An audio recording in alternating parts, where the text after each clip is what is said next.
We got another chilly day for us across the 4 states as we watch for a wintry mix to begin building in. Now, some of it's showing up on the Skywatch Storm Tracker in southeast Kansas already.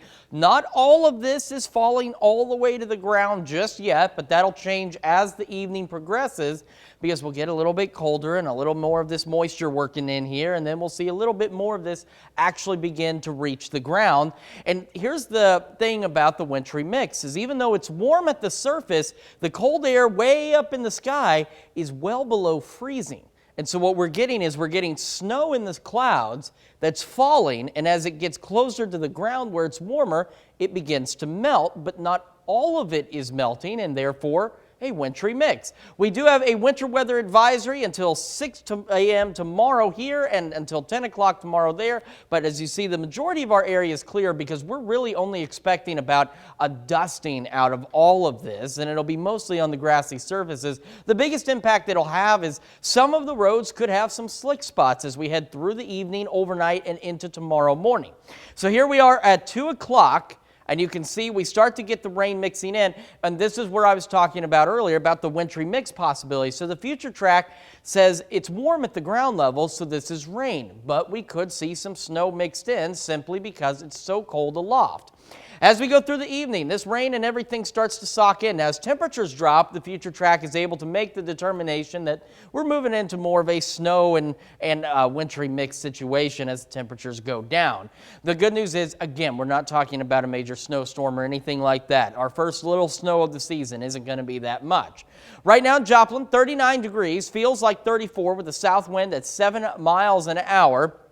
Temperatures across the region aren't too bad. They're well below where they should be, but they could be colder. 41 Yates Center, Chanute, Neodesha, Iola, 43 Fort Scott, 41 in Neosho, and 40 in Monette. But with that, we just about lost this little clicker. With that light breeze, though, it does make it feel colder. 35 in Yates Center, feels like 32 in Iola, 34 in Pittsburgh, feels like 31 in Mount Vernon right now. And so as we go through the day, we're still looking at a high of right around 44 degrees, and then we'll see the wintry mix begin to overspread the area as we head into the evening hours. Now, some of you may initially only see the light showers, but as the night goes on, a wintry mix is likely. And as the system begins to exit, we'll get a brief break overnight and then maybe some snow flurries early tomorrow morning as we drop back down to a low of 34 degrees. So a wider view on this future track, there are actual winter storm warnings out in west central Oklahoma because they're expecting upwards of maybe 4 to 6 inches of snow. The good news is we're not going to experience that much snow here. And a reminder on the future track, this is its interpretation of where snow could fall. It's not talking about a blizzard. It's showing where the snow could fall as we head into the overnight hours. Early Tuesday morning, as you can see, the system's starting to wrap around and move on out of here, and it'll be completely gone, and we'll actually warm up again tomorrow into the lower 40s. 42 as a matter of fact for the high. We stay below average as we continue through the week. Look at Wednesday, only 35. Another wintry mix possible by Saturday, a high of 40, and then Sunday, take a look at that, 48. I know that's not warm, but that's warmer. Overnight lows in the 20s. Now I want to reveal the nice surprise is the 10-day forecast.